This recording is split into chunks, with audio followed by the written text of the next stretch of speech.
오늘은 ADHD에 대한 얘기를 해드릴 거예요. 요새 좀 많이 뉴스에도 나오고 많은 사람들이 좀 인식을 하고 있는 질환인 것 같은데요. 아이들 키울 때 이런 아이들 보셨을 거예요. 귀엽죠? 네. 우리 아이가 너무 집중력이 없고 좀 산만하다고 좀 걱정을 하시는 부모님들이 있는데, 과거에는 그냥 우리 아이가 조금 많이 호기심이 많고 산만한가 보다 했는데, 요새는 혹시 ADHD 아니야? 이렇게 걱정을 하시는 분들이 있는데요. 오늘은 그런 거에 대해서 좀 간단하게 개발을 좀 해드릴 겁니다. ADHD 영어로는 Attention Deficit Hyperactivity Disorder라고 해가지고요. 주의력이 결핍되고 행동이 과잉된 장애라는 뜻입니다. 그래서 앞글자만 따가지고 ADHD라고 그렇게 얘기를 하죠. 과잉 행동만 나타나는 아이들이 있고 주의력 결핍만 나타나는 아이들이 있고요. 그리고 두 가지가 복합돼서 나타나는 아이들이 있는데, 두 가지가 다 나타날 수 있고 한 가지만 나타나는 경우들도 있습니다. 과잉 행동형이 한 18% 정도가 되고요. 주의력 결핍형이 한 27%, 나머지 55%가 이제 복합으로 나타나게 됩니다. 일단은 과잉 행동 충동형 아이들의 특징은 행동이 부산스러워요. 계속 뭔가 막 이거 했다가 금방 또 호기심이 가는 대로 좀 이런저런 행동들을 보이고요. 좀 쉴 새 없이 몸을 움직이는 그런 특징이 있고, 같은 말을 계속 반복을 해요. 엄마 저녁 언제 먹어요? 엄마 저녁 언제 먹냐니까? 엄마 저녁 언제 먹어요? 뭐 이런 식으로 이렇게 같은 말을 좀 반복하기도 하고요. 좀 위험한 행동을 하는 경우들이 많고, 그러다 보니까 이제 친구들하고 좀 자주 다툼을 벌인다든지 이런 특징들을 보입니다. 주의력 결핍형은 여아들한테 조금 더 많고요. 자세히 관찰하지 않으면 얘가 ADHD라는 걸 잘 모르고 넘어가는 경우들도 있는데요. 좀 조용하고 공상이 많은 편이에요. 학습 능력이 좀 떨어지고 이해력이 좀 뒤처지고 감정 기복이 좀 심하고 안절부절 못하는 그런 특징들을 보이는 거를 우리가 주의력 결핍형이라고 얘기를 합니다. 우리나라에서는 한 8% 정도 된다 그래요. 과거에는 한 6% 정도 잡았다가 시간이 지날수록 점점 유병률을 조금 더 높게 잡아가는 추세인데, 과거에는 별로 인식하지 않던 게 요새는 사람들이 이제 이런 거에 대한 인식이 많아지다 보니까 조금 더 이렇게 병원에서 좀 진찰을 받는 그런 퍼센티지가 늘기 때문에 그런 게 아닌가 싶고요.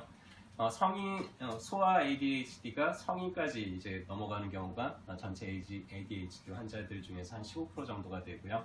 12% 정도만 그 중에서 우리나라에서는 치료 중이라고 그래요. 미국 같은 경우에는 50% 정도가 치료 중이라고 합니다. 해서 상당히 많은 아이들이 치료를 받는데, 그렇다고 해서 모든 국가에서 그렇게 이 ADHD를 적극적으로 치료를 하느냐?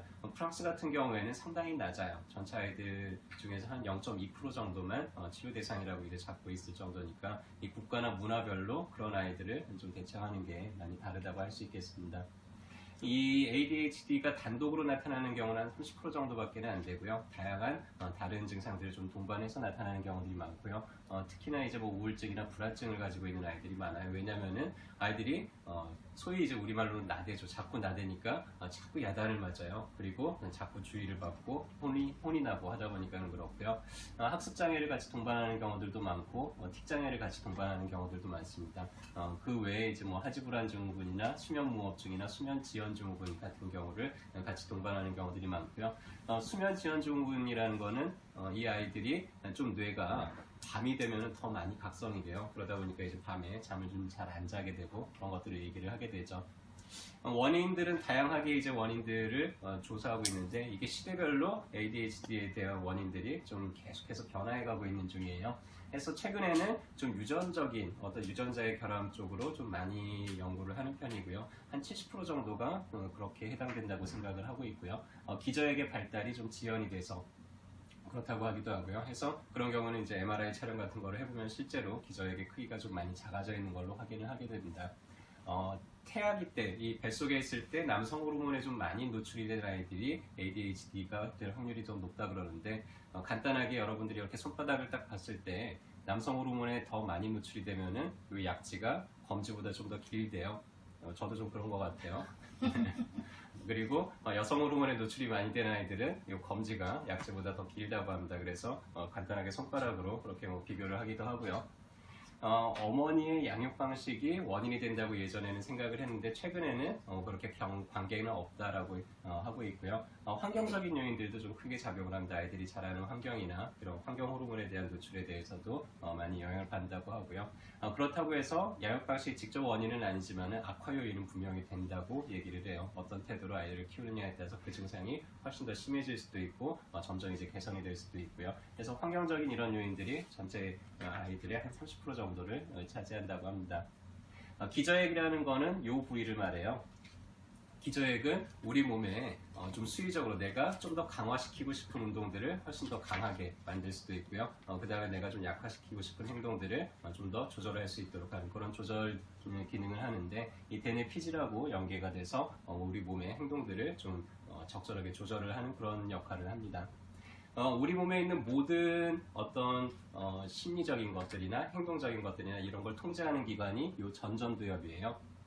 그래서 우리 뭐 맛있는 거 있다고 해서 무조건 먹지 않잖아요. 아유, 아까 좀 많이 먹었으니까 지금은 좀 참자 뭐 이렇게 하기도 하고요. 내가 지금 당장 화장실에 가고 싶지만은 지금 수업 시간이니까 좀 참자 뭐 이러면서 나를 좀 통제를 하고 조절을 하잖아요. 그런 역할을 하는 게 이 전전두엽인데 전전두엽이 가장 마지막에 발달이 돼요. 그래서 아이들 같은 경우에 점점 이제 이게 발달이 돼서 완전히 성숙되는 때가 25세라고 합니다. 그래서 여러분들이 보험 들 때, 생명보험 들 때 거기 보면 성인 기준이 20세가 아니라 만 25세예요. 그 이유는 만 25세가 돼야지 전전두엽이 완전히 다 자라서 자기를 완벽히 통제할 수, 생물학적으로 통제가 가능하다고 생각을 하기 때문에 25세 전이냐 이후냐에 따라서 보험료가 많이 차이가 나는 것도 그런 이유 때문에 그렇습니다. 그래서 ADHD 환자들이 점점 이제 전전두엽이 강화가 되면서 이 아이들이 점점 자기 행동들을 이제 통제를 해나가는데 25세가 넘어서도 그런 게 안 되는 환자들이 한 15% 정도가 된다고 하죠. 그래서 신경정신과에 가면은 이런 아이들한테 제일 가장 많이 처방을 하는 게 메틸페니데이트라는 이런 종류의 약이에요. 리탈린, 콘서타, 포칼린 이런 식으로 나오기도 하고요. 다음에 암페타민 종류도 가장 많이 처방을 하게 됩니다. 그래서 이 약들은 뇌 안에 있는 도파민이나 노르에피네프린이 조금 더 오랫동안 활성화되도록 만드는 역할을 하고요. 그리고 좀 집중력이 높아지고 뇌가 이제 각성이 돼서 약간 조금 더 이렇게 어떤 주의력이나 사고력이나 이런 게 증가가 돼요. 그래서 이 콘서타라는 약이 있는데 이 약은 조금 지속적으로 아주 서서히 고농도가 유지가 되도록 하는 약인데 이게 강남에서는 아이들 공부 잘하는 약 해가지고는 이제 뭐 대박이 났다고 얘기를 해요. 그래서 하지만 이 약들은 아이들이 좀 집중이 잘 안 되고 이런 아이들이 치료하는 목적으로 쓰는 약이지 정상적인 아이들이 보다 뭐 학습 능력을 높이기 위해서 그렇게 쓰는 약은 절대로 아닙니다. 절대로 남용하지 않기를 바라고요. 왜냐하면은 마약성 약제들도 분류가 되는 약들이기 때문에 상당히 좀 의존도가 오래 사용할수록 약간 높아지고요. 갖가지 이제 부작용들을 좀 초래할 수가 있습니다. 그 다음에 이제 비각성제로 가장 많이 사용하는 거 아토목세틴, 상품명으로는 이제 스트라테라라고 나오는데요. 이 약이 가장 많이 쓰여요. 그래서 이 약은 도파민은 아니고 이제 노르에피네프린만 선택적으로 좀 이렇게 오랫동안 지속할 수 있도록 하는 약이고요. 성인이 됐을 때도 이제 ADHD 증상이 남아있을 때 이 약들이 좀 오랫동안 쓸 때 의존도나 남용성이 가능성이 많기 때문에 이 약은 남용 가능성이 상당히 좀 적어요. 그래서 성인들 같은 경우에는 1차적으로 이 약을 좀 더 많이 처방을 하는 편이죠.